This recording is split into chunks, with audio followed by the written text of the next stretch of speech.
Good morning, welcome back to another episode of Ali's Digger Diary. I'm back from my holidays and I know what you're all going to put in the comments. Hell, fire Al, you got a lovely colour while you were away. I did, yes, I did. I was cherry red at one point, had a hell of a colour, and it's all kind of, I'm brown as a berry. That's what my grandma used to say. Oh, you're brown as a berry. I thought, you don't really eat brown berries, do you? It's a bit... Anyway, I don't know where that phrase came from, but yes, welcome back. I've been away for a week. It's actually Wednesday today. I've been at work since Monday, obviously, but Monday I was at a site where we can't do filming. And then yesterday, content-wise, it wasn't really very good, so to be honest with you, it was quite nice just to do a couple of days work, get back into the rhythm of things, and today I feel like I've got the energy and the kind of clarity to show you what I'm going to get up to today. So I'm heading to the northeast. I'm going to a DL 250 load and shovel, and we've got an SCR malfunction. Here we are then, little baby shovel, DL 250. I'm having a look at this for SCR malfunction, so jump on the machine. I've not sat on it yet, but it's been loading hoppers when I turned up, so it can't be in limp mode or anything. We'll see what all it does. Hell, it's got a rave on in here. So I'm into the service menu now. They phoned yesterday, be about this time yesterday to be fair, and an engine management light SCR malfunction. So I was able to log into the machine with my app, telematics, and see what error code was active, and it was something to do with the SCR upstream temperature sensor. And the fella said that it wasn't doing an auto regen, or wouldn't do a part regen or out like that. So from that error code, I then went into the troubleshooting guide. Basically tells you to check pins on connectors, wire into the ECU, and resistance checks on the temperature sensor, as well as voltage checks. So I've ordered a temperature sensor, which is why I came today rather than came yesterday, because I didn't want to trail all the way across here to say, oh yeah, it's a temperature sensor, I'll be back tomorrow. Does that make sense? Should do. Right, so I'm going to go into the failure information. I'm in the service menu just now. Real-time failure, there shouldn't be anything because I haven't got any engine management lights up here, but also the engine isn't started. Before I jumped on the machine, it says, is the fault still active? He said no, but it might come on when you first start it, so I haven't started it yet. Failure log, there's probably loads in here. Yeah, all these ones here, VGC, VVV. Not interested in any of those at the moment. They're all vehicle codes. I need a E code for engine, and there we are. So you'll notice that the error codes haven't stored an occurrence time. Hasn't stored an occurrence time, which is normal, but it's counted how many times the fault's occurred, 19. So that's the inducement warning, which is related to this. So this inducement warning, when you look at this code, it's basically interruption of dosing. So if anything on the SCR system faults, creates an error code, then it's basically interrupting the dosing cycle because something is out of its parameter, and that tallies up with how many times this error code has occurred, which is this one down here, 4360-04. Low voltage error for SCR upstream temperature. So I'm going to plug my laptop into the diagnostic port down there. I'm going to then use the engine tool to see if the machine can see the temperature. Can't see why it won't just now because there's no error code, so we should be able to read a temperature is what I'm thinking. Right, so while my laptop boots up, we'll have a look in here. So this is the DL06 engine, as opposed to the bigger machines would have the DL08. So this is what we'd see in a DX225, DX210. And this is the after treatment system here.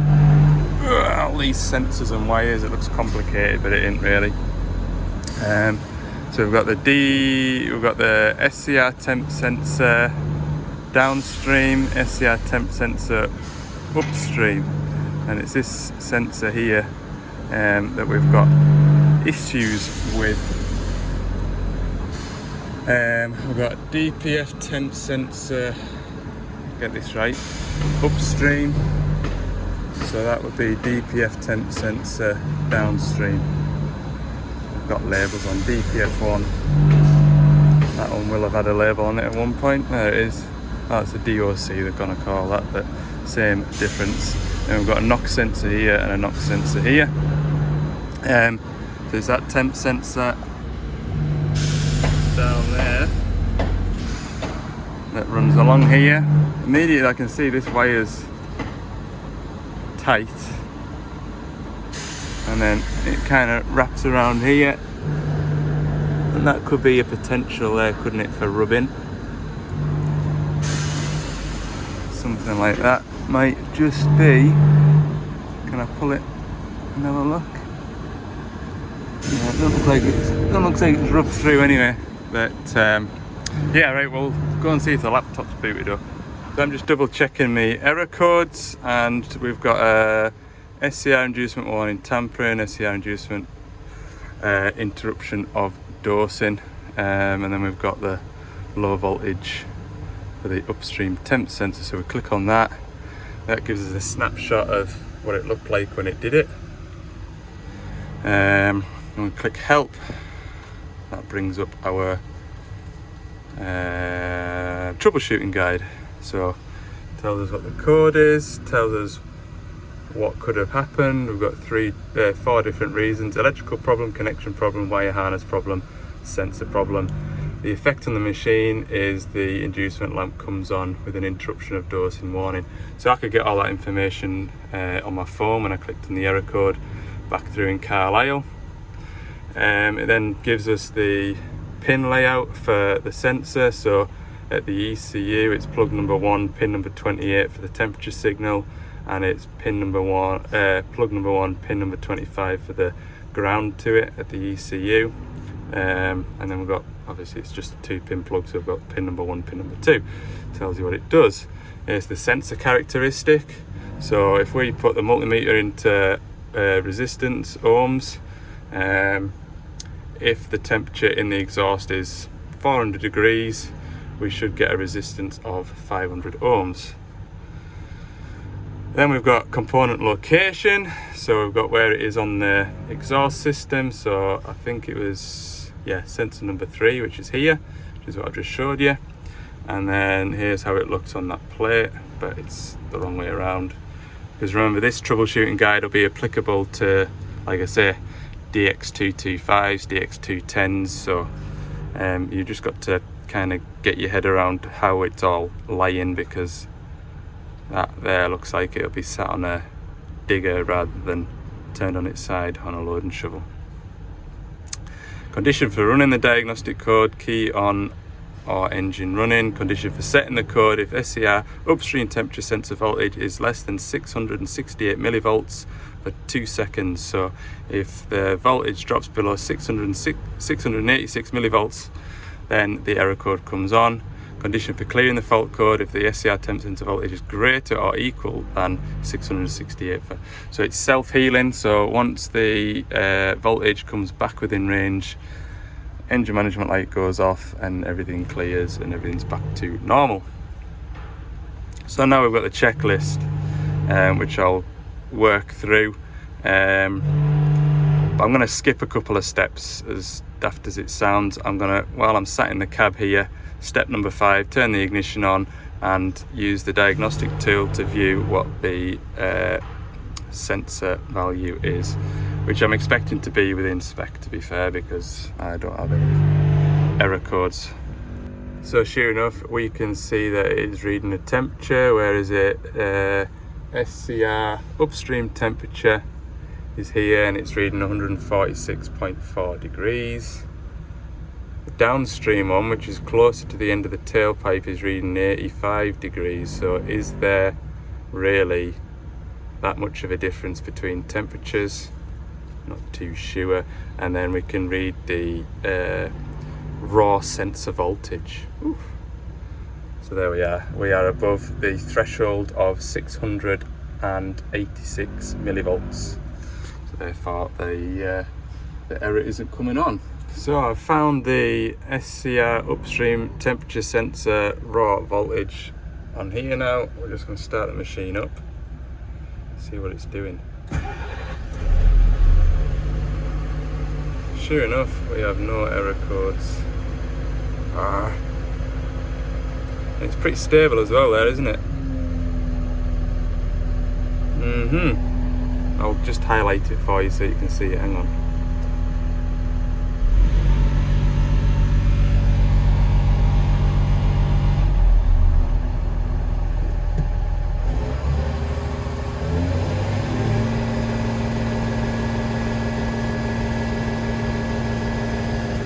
Yeah, even when I'm revving the engine.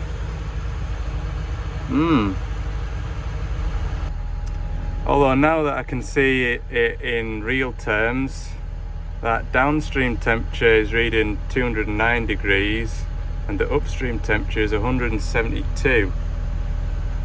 So how can that be all of a sudden colder than the opposite end when the exhaust gas is passing it?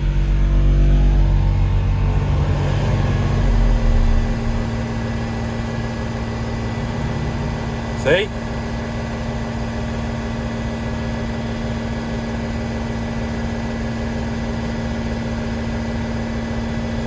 I don't think that's right. Somehow. Tell you what, we'll put a new sensor in it and see if it reads any different, shall we?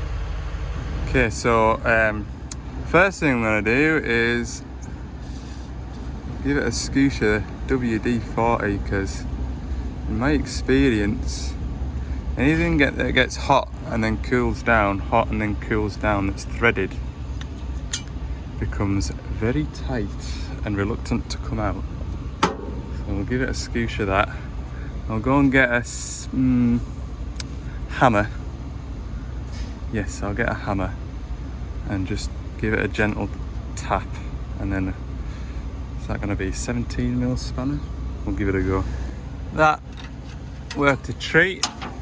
I did have to tap the spanner with a hammer as well. Ow, that's really hot. That's about 200 degrees hot. Do you want to see something funny? Not funny ha ha, funny really, really irritating.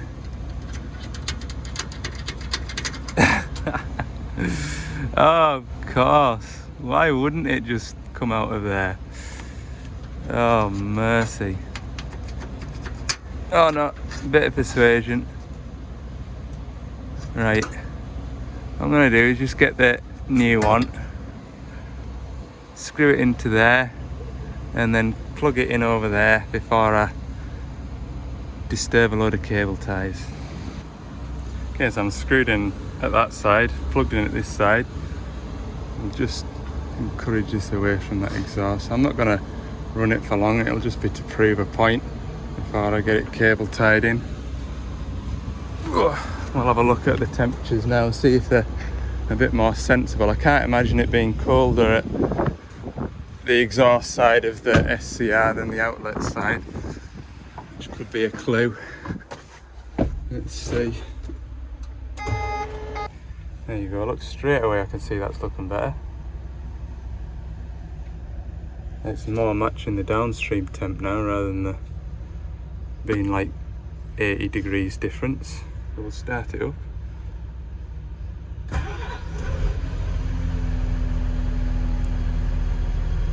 That's more like it.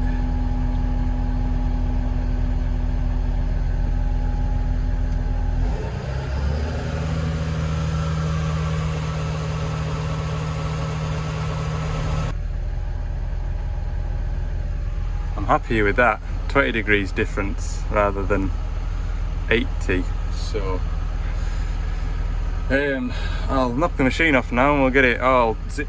You might as well not look at a black screen, just the way the sun is. I do apologise. Yeah, might as well knock it off.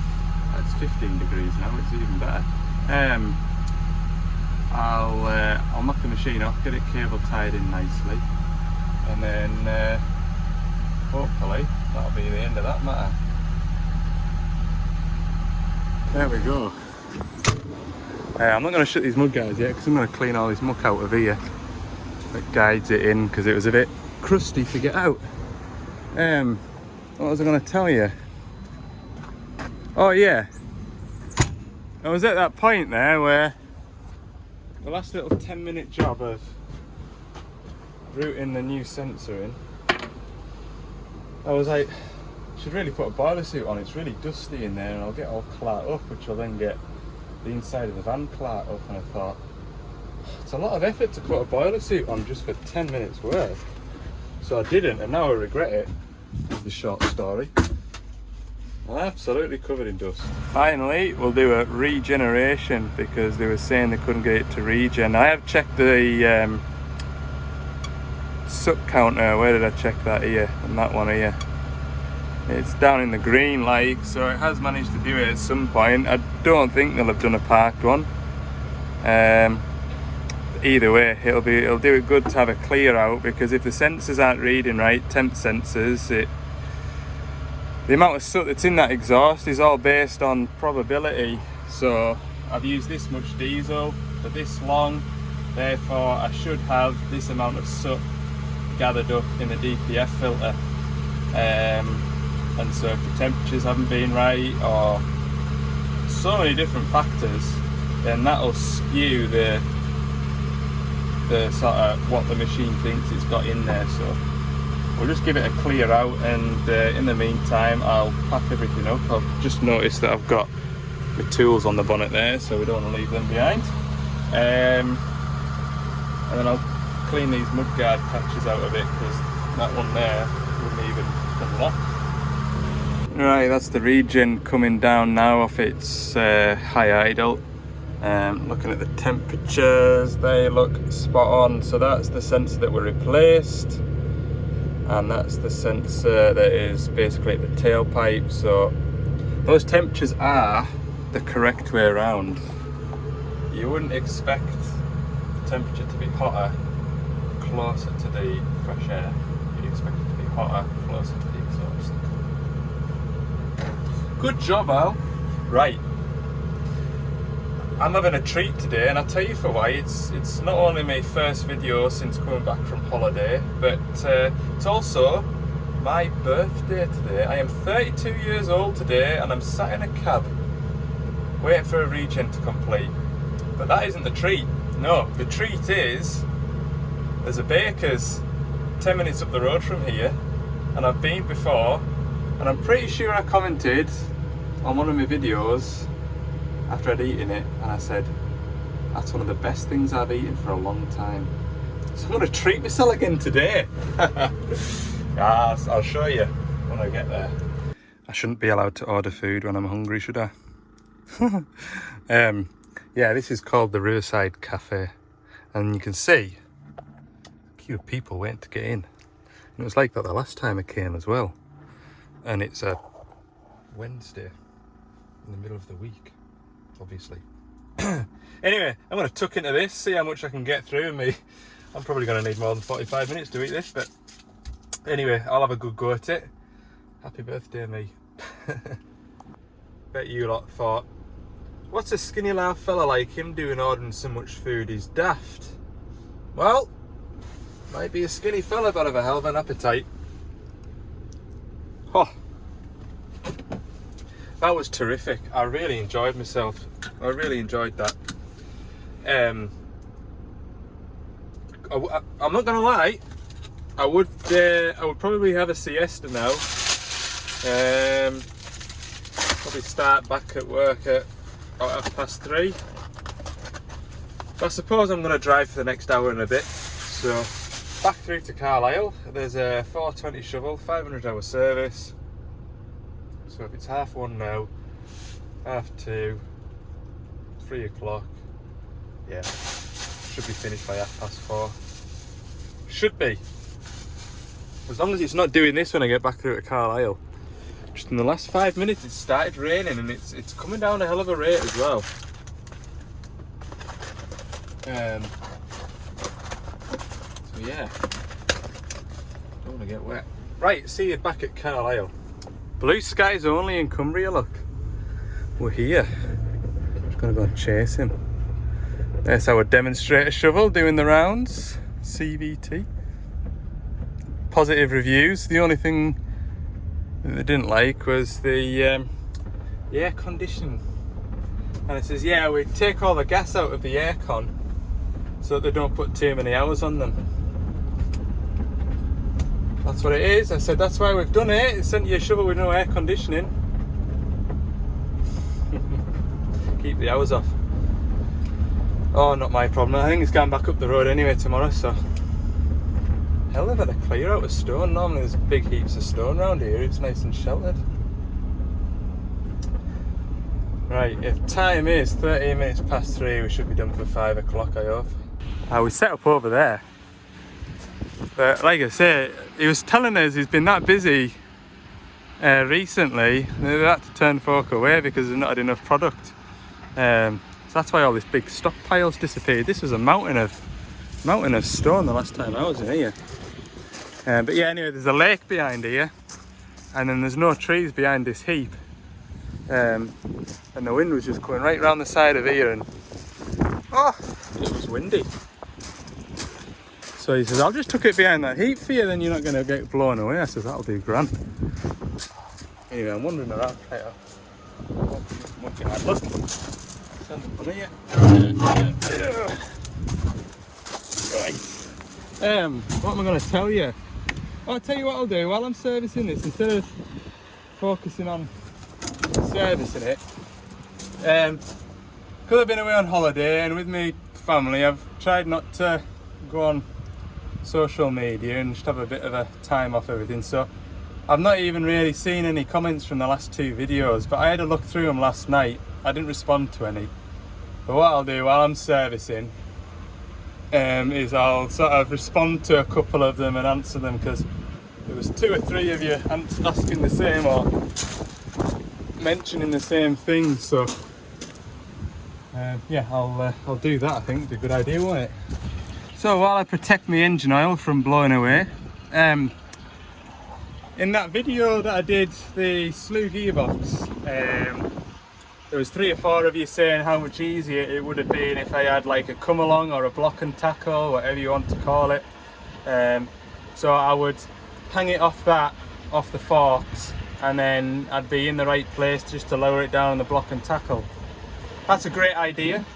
I own a block and tackle, and beneath the chains that I grabbed to hang the slew motor off was the block and tackle, and I didn't use it. I didn't even use it, and I should have done, because yeah, it would have been easier. However, it didn't go in too bad. I was only on and off the forklift 3 times, I think, before I was in the right place, and then I just dropped it down and kind of shoved it about with a bar, so it wasn't too bad. But yeah, I would definitely recommend that if I do one again, that's definitely a good idea. Yeah. Right, engine oil filter's done. And then another one was regarding the loading shovel Big Bertha. It was about that fuel problem. So you got to remember, I'm not super familiar with the Scania diagnostic tool. Don't use it that often to know my way around it. In the Doosan diagnostic tool, I know where to find the counter for the PRV to know how many times it's been classed as open, and that can help you diagnose a bad PRV. And the testing that I did the previous video should have ruled out the PRV being open, you see, because of where I was doing the testing from what I read anyway, or what I translated it as into my head. It should have, you know, if there was a higher pressure there than what was expected, that should have told me that the PRV was open or that I had injectors dumping too much fuel back on startup. So that's what threw me there really, and that's why I didn't investigate it further, and that's why I didn't find it first time, if that makes sense. But we got there in the end, and like I say, it was thanks to that fella being there that he says, just take that pipe off, I just want to see it because I think it's that. And I'm like, no, it's not that. I know better than you do. I've got 15 years experience, you've got 30 years experience, what do you know? So anyway, I thought to myself, that fella will know better than me, we'll just have a look. And sure enough, there it was, leaking when he was turning it over. So yeah, I spoke to them since. They did take delivery of a new PRV, and at the time of speaking to them, I think that was before I went on holiday, they hadn't fitted it. Because when I pulled it out, I stripped it down and put it back together, it was starting up better, and then it was on the Monday morning as well, so they've just left it be. So whether they replace it, I don't know. Yes, there generally is a reason why the PRV jumps off its seat, and it's generally a symptom of something else not being right, but everything seems to be okay with it now, so yeah, it's all good. Okay, I've got both these fuel filters changed, and another sort of response to a few comments on YouTube, but as well I put a clip of it on Instagram as well. So after I was at Big Bertha, I called into that loading shovel, the armrest steering, the electric steering wasn't working, and there was a lot of positive comments about how good it was that you could do so much diagnostics through the machine's onboard gauge panel and that sort of a thing. But there was quite a few comments as well saying, oh, waste of time, laziness, why do folk need electric steering, more electrics, more things to go wrong, that type of a thing. And yeah, I get it, electrics, more to go wrong, it's not something that I've never heard before, but at the end of the day there's no getting away from it. The purpose of the electric steering is to reduce driver fatigue, which will then reduce accidents and mishaps, and that's the idea of it. And it's one of those things, when it's not there you miss it. To give an example of that, until last year at the farm we didn't have a tractor with auto steer to drive in a nice straight line, GPS, and then ever since we've got that tractor, any field work that I've done that hasn't had GPS and auto steer, I've missed it.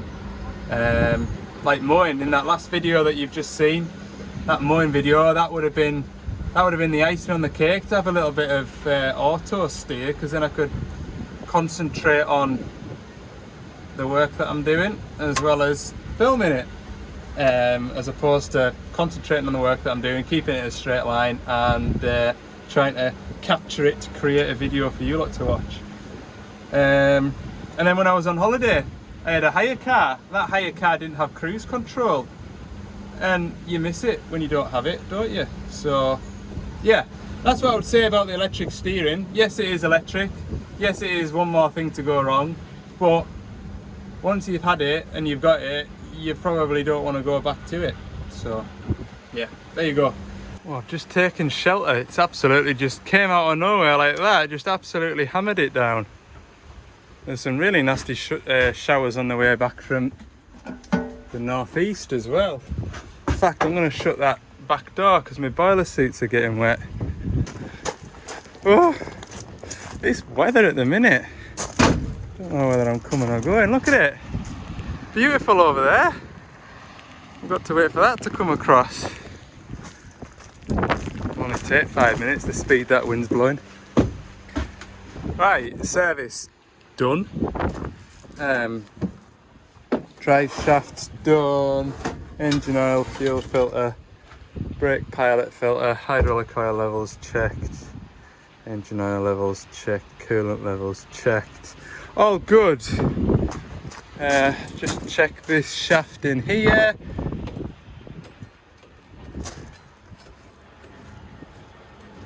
It's alright, that. Is it on now? I think this is on 5,500 hours. It's 4,500 hours. All I know is it's a 500-hour service that it needs. But if it's 4,500 hours, then you'd say, oh, it just needs a 500-hour service, but it might need axle oils. Pretty sure it doesn't. Better jump in the cab and have a look. That's gone far too well. Let's see. Ignition on, please. Hi. 5,666. So yeah, it's 558 hours over a service. It's 158 hours overdue. That's because I was on holiday and I forgot to.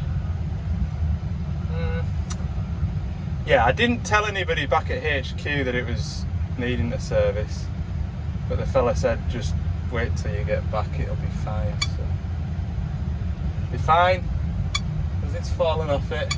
No, it's only. Ha! There you go. It's not even. It's 75 hours over. What's 75 hours between friends? Reset. Yes. Go through all of that paraphernalia off screen. Alright, that's all done. I tell you what, going to be a big service on the next service. We're going to have axles to do, transmission to do, hydraulic filters to do.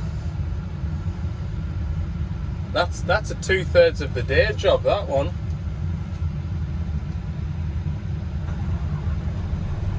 Right, we're up and running. Let's go and make sure I haven't got oil pouring out of somewhere.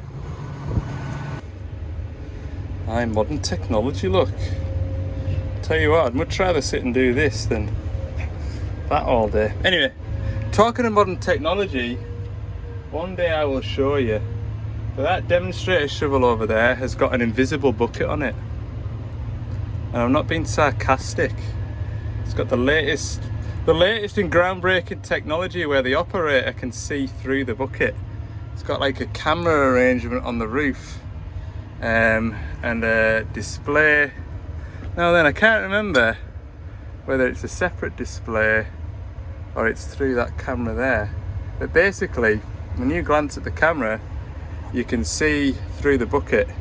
And again, that's a safety thing. So if you're carrying a load full of stuff like that, and somebody walks out of here in front of you, you can, whoa there, what are you doing? Good job I had my invisible bucket. That's what that's for. They won awards for that, you know, invisible bucket. And then when you bang it into reverse, I think your invisible bucket disappears and it goes to your reverse camera. I haven't had a play with it really. It was on the loading shovel that we had up at Scotland, and it was only when we were parking the machines up each night, putting the loader arms down and stuff like that, that I noticed that the shovel on the stand had a invisible bucket. Anyway, oh look, 20 to 5, perfect time to finish. Go and have my birthday tea. My mother-in-law's making lasagna for my tea tonight, and that's something that you don't want to miss. True. Thanks for watching. I hope you've enjoyed this video. If you have, please let me know by clicking the thumbs up button. For more bits and pieces throughout the week, check out my Instagram. I was going to point at my pocket. And I'd appreciate it if you haven't already, click that subscribe button. I'm so close to 10,000 subscribers. Please, for me, it's my birthday. I'm a 32-year-old plant fitter. I've only got 3 more years left in us. See you in the next one.